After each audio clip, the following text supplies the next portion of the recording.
All right, we look to be full. Thanks everybody for joining us. I'm gonna go ahead and turn it over for David for just some opening remarks, as we're now a handful of days into free agency. Take it from here, David. Thank you, Kevin. Welcome everybody. We're almost to the NHL's off season here in mid-October, kind of a unique situation for us. Hopefully we can get back on track with a schedule announcement in the near future and get the season rolling. Today, Kevin wanted me to talk with you about free agency. So our objectives going into free agency were to retool our team a bit, specifically strengthen our forwards, be a harder group of forwards to play against, and then also to improve our third pair, defensive pair. And I think by the signings that we've made, that we've accomplished those goals. First of all, we added Mark Borowiecki, who has an element on the back end.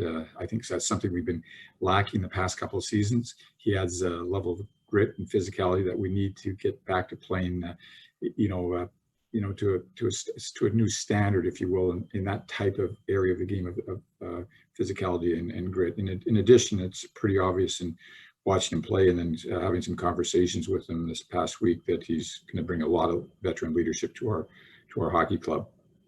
Next, we signed another defenseman, Matt Benning. He was one of the younger free agents that just on the market, just 26, I believe. Very, very steady two-way defenseman that can play against the opposition's top line. I also think that he can play with that little bit of a physical element, if you will. If Borowiecki and Benning, for example, play together on our third pair and they're able to be the first ones off the bench to kill penalties and play a little bit against the top lines of the other team, this should really free players up like Roman Josi and Ellis to play in even a more important role offensively for us. On the forward side of it, we signed Nick Cousins, who is a player somewhat similar to Luke Cunnin in that he's a physical player. He's more of an in-your-face player. He's versatile, and he can play the wing, he can play center. And again, I think he can move up and down the lineups, and I think he can play a little bit on our specialty team. So I think he's a little bit of a Swiss Army knife type of a guy that's, again, a little bit of an agitator, a little bit of a disturber, something that we wanted to bring back into our lineup, throughout our lineup. And one of our goals was to get younger, and I think we did that a little bit. But also, I think in Brad Richardson, we signed a very a veteran player, a veteran presence, a guy that's won a Stanley Cup. And I really believe that, with trading Nick Bonino on our penalty killing, getting a left-hand shot, first out the off the bench, if you will, to kill penalties. Brad Richardson's he's a commensurate pro. He's played over 800 games, wore a letter in Arizona. And as I said, he won a cup in LA in 2012. So, I really think that's an area that we needed to address a little bit with our penalty killing. Hasn't been, as good as we want. And Brad Richardson is an excellent penalty killer. So as far as our roster next year, I think that we're getting, closer to the end of this free agency. A couple of things just to point out, I'd like our scoring to improve, but we are only one of 7 teams that have 430 goal scorers with Joey, Duchesne, Forsberg, and Arvidsson. And we need our top guys to play, I guess, more consistently and to provide more offense than they did last year. We also don't want to oversign, and we'd like to give some opportunities to some of our more highly touted prospects like Eeli Tolvanen, that we've been watching him play on video in the KHL, and he looks really good. He looks like his game is maturing as it was last year, and I think he's going to get an excellent chance at training camp. Phil Thomasino, the young player that we took in the first pick a year ago, he's going to be playing for the World's Juniors for Canada, and that's going to be played even if it's in a bubble in Edmonton, so he might get a head start over a lot of our other players. And he, if we have a training camp situation, he could come in at that time, and who knows if he could win a spot. Also, Rem Pitlick is another guy with speed and some offensive abilities that we want to look at. Guys that have elements, a little bit of the physicality, the grit that we've talked about, Mike McCarron, Olivier, Janot, they also should get a good look at training camp. So we're in a good position. We've created some flexibility in our lineup and also with our salary cap. We are comfortably under the cap. I think that's a real good thing. I think that gives us that flexibility that every club would like at this time. There's not a lot of clubs that have that. I think we're open to opportunities, but it's not just signing a player for signing this player, if you will. I got to find the right player at the right time. But I think we're positioned to improve our club when that opportunity presents itself. So we've made a lot of changes. To me, we got 3 new defensemen and between 3 and 5 new forwards, and that's a lot of change, if you will. So again, just trying to change it up a little bit and try to set a new and higher standard here with our teams in terms of our compete level, and I think we've done that with the players we've signed. So that's my opening remarks. Kevin, if you want to take over for leading questions, I guess. Yes, we'll open it up for questions. Adam Vingen, you're first up. Good morning, David. Good to see you. Just following up on your opening statement, I have 2 questions. The first, is it fair to say that you are finished in free agency? And 2, how is this team better today than it was at the end of the postseason? As I just said, I think we're open and we have cap space. I think we're going to look for opportunities. I think I'm making less calls, but I'm still receiving calls from agents about free agents, about teams that still would like to make some changes. There are some teams that have to do some things cap-wise. But if this was it, I think we've made a lot of changes, and I think we've made the necessary changes. In my mind, you're asking me if we're better. I mean, we have to see if we're better. Obviously, along with my staff, we're the ones that made these changes, and you can see the type of players that we have signed. We are not the same team as we were last year. We have a different makeup to our team. We certainly have a little bit more physicality, a little bit more grit, and I think it's probably and hopefully a better mix than we had last year. All right, we'll go to Robbie Stanley next. Robbie, fire away. David, would you like to see the top line with Forsberg, Johansson, and Arvidsson left together? And if so, who do you envision playing right now with Matt Duchene?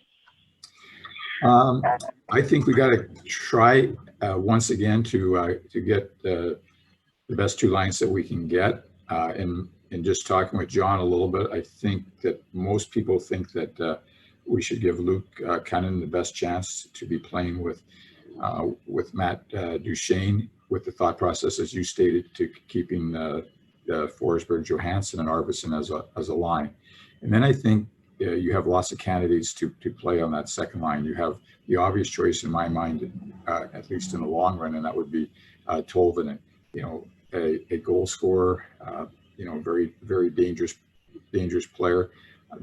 That to me is probably one of the best guys we have, for that position in the long run. Maybe it's Philip Thomasino, but within our group, and this is where I think the change has to be, is that we need a lot of guys that, regardless of where they start or play, they need to be moving up and down the lineup based on need, based on opponent, based on schedule. And I'm talking about almost everybody. Nick Cousins could go up there. It could be Yarncroc that's done that before. It could be Colton Sissons. It could be a younger player like Trennan, because we want more size and physicality on our top 2 lines. So I think we've got a lot of different type of guys that can do different things based on our needs. So, and then it gets back to experimentation, and what if we broke up the top line? That's what last year, if you remember, we started off with Forsberg playing with Duchene, and for the first 10 games they were lights out, and I think they both had 5 goals at that point. And who knows if that might be something that we should try again. But we have all the players in place. Now we got to get them on the right seats, or in this case, the right lines. All right, Justin Bradford, go for it. Hi, David. Thanks for taking the time to speak with us. You mentioned Luke Cunnin. Just wanted to get your thoughts on how the contract negotiations are going on with him, because I know he was not part of the arbitration hearings or anything of that sort. So just how are negotiations going with Cunnin's team? Yeah, we have two restricted free agents, Cunnin, as you mentioned, Rem Pitlick, and we're talking to them on a daily basis to hopefully get something done with both of those players. And as soon as we have an update on that, we will let you know. Next up, Stephen Wino from the Associated Press. Hey, David, thank you very much for doing this. Obviously, Tampa showed when you add kind of grit and toughness to a skilled team that you can go deep in the playoffs. I'm wondering how much of that was a conscious decision on your part, adding a Borowiecki, just to have that little bit, not even just physical toughness, but being a harder team to play against at forward and on defense. Well, I think we can, we'd all agree with what you just said and acknowledge that, Tampa Bay a year ago when they're at President's Trophy season, yet they lost out in the first round to a more physical team than in Columbus. Whether that was total reason why they lost, it certainly feels that was part of it. 2 years ago, St. Louis won the Stanley Cup, and they have a very big and pretty much physical team. I think we've had a good team the last couple of years, but for whatever reasons, the fits, the chemistries, how we played, it just wasn't good enough on a consistent basis. So, going back to a little bit to our roots of maybe what we did a few years ago, I think that's probably all we did. I still think we got a pretty highly skilled team with the top 4 defensemen, and I think we got 5 or 6 really high skilled forwards, but it's a team game, and it takes all different types of guys to be successful. So we weren't as successful as we wanted to be in the last couple of years, and we've made a few changes to hopefully get a more consistent team and be able to play at a more consistent and higher level. So we'll have to see how it plays out. Next up is Paul Scorbina. Hey, David. Hope you're doing well. Just wondering, just 2 questions. One, how much is the landscape, the dynamics of free agency and the trade market based on everything that's happened this year? How different has it been from your perspective in terms of just the kind of contracts guys are signing, where they're willing to go, how, the terms of those contracts and the lengths? And also, second question, kind of unrelated, but do you feel, last year you made the big Duchesne signing. Did you feel like this year, were you a little more hesitant to do that, to maybe try to see what you have first and then make improvements later? Well, the first question really leads into the second question. I mean, COVID-19, a flat cap, a lot of teams could hardly even participate in free agency because of where they were, and that was a reflection of the length of contracts were signed. In some cases, the amount of salary that was paid. I believe I just saw a stat after the first day. I don't know the total now, but it was a third of the money spent, and the term was way down. We are anticipating that we're going to have a flat cap for a couple of years because of the COVID-19 and because of the uncertainty even going forward to next season. Are we starting as January 1 as hoped, or are we playing 82 games? Are we playing a condensed season? All these questions are up in the air. So I think you've got to be really disciplined and really responsible in terms of your signings. And again, today, there are a few teams that are in cap problems. They have got to move some players or do some things to be cap compliant before the start of the season.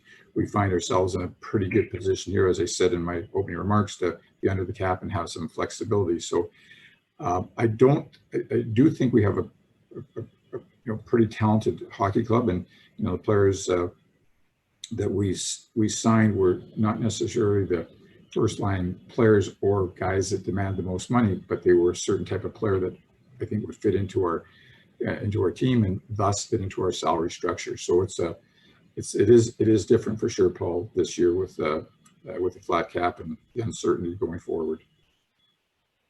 Next up, Tracy Myers from NHL.com. Hi, David. Thanks so much for doing this.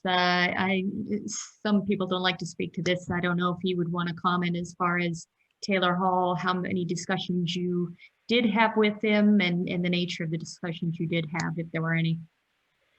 Yeah, I don't think it's a good good idea for me to ever discuss anything like who I talked to or who I didn't talk to. I guess I hope my best answer would be that we were pretty thorough in what we wanted to do and who we wanted to talk to, and we spent a lot of time on the phone the last four or 5 days. And again, there's also a lot of players that think that they could be a good fit here in Nashville. So if we, for some reason, didn't call a player, we received a lot of calls. So I hope you understand.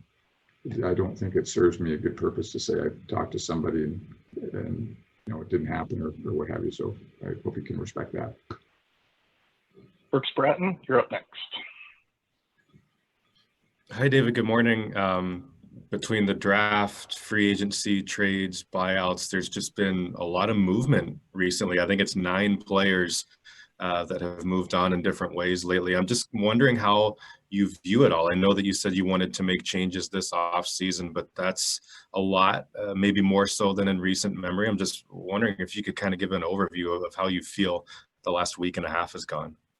Yeah, I think it's a lot, and I'm without saying it's over. I think it feels like we're getting to the end of it, and I think we've made a lot of changes, and I hope we haven't made too many changes.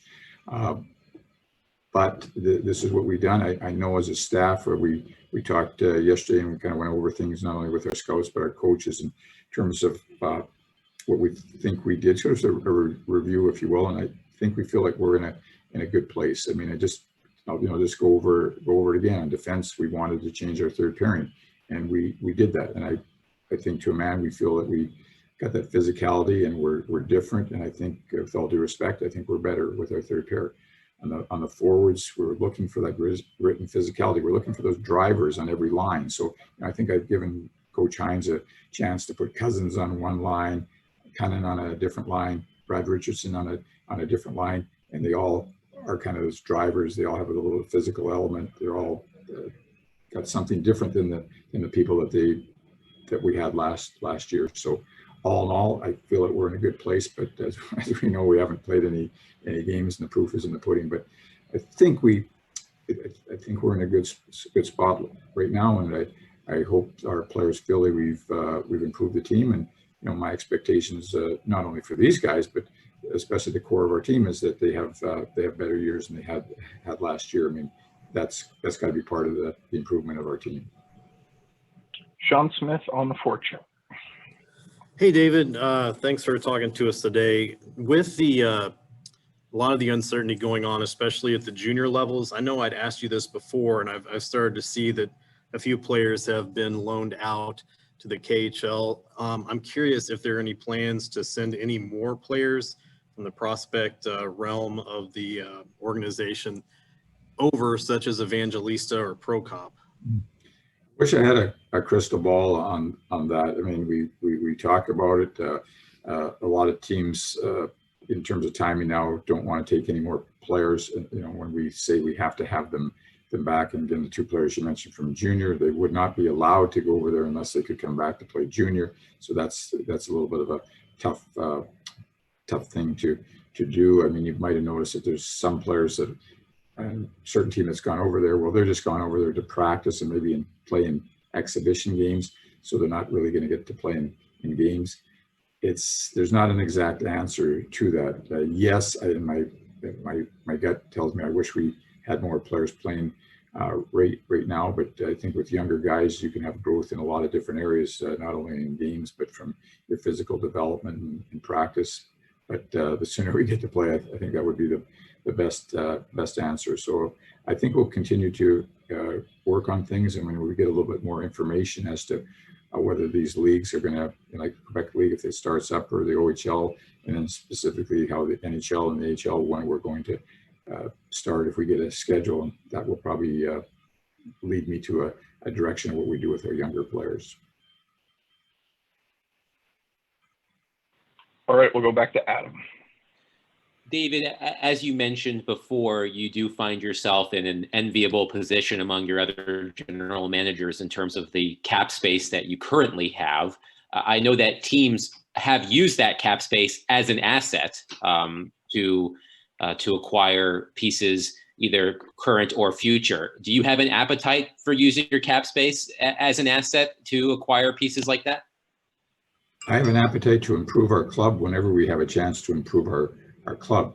My appetite is to sign the right player, not just sign a player for the sake of signing a player. So it's going to be timing. I mean, as I said earlier, there's still some players out there that agents are calling us about, and we've talked about.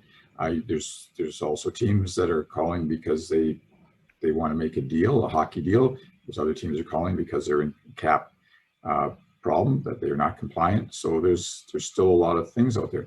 But maybe we've done enough. Maybe we get off to a good start. We play well, and maybe we're a buyer at the trading deadline this year.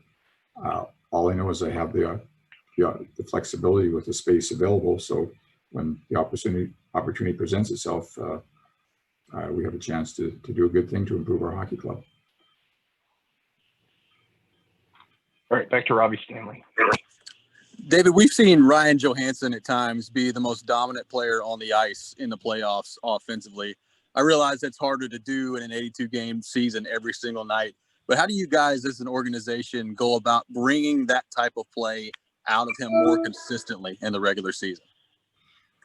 Well, you have to, I think you would acknowledge, or in terms of doing our jobs, that we were not happy with, some of our players last year, and and specifically some of our top forwards in terms of their production or their overall consistent play. So that went into a lot of conversations at the pause, and as we got ready to get back in the play-in, there's been some conversations in the off season, and again, it's a challenge, but there's a lot of pressure too for these top guys, and Joey's the name that you mentioned, to play at a higher level and on a consistent level. Like, again, I can make all the changes in terms of grit and physicality, and what I've done. But if the top players do not play like top players, we're not going to be as successful as we should be. So you said it.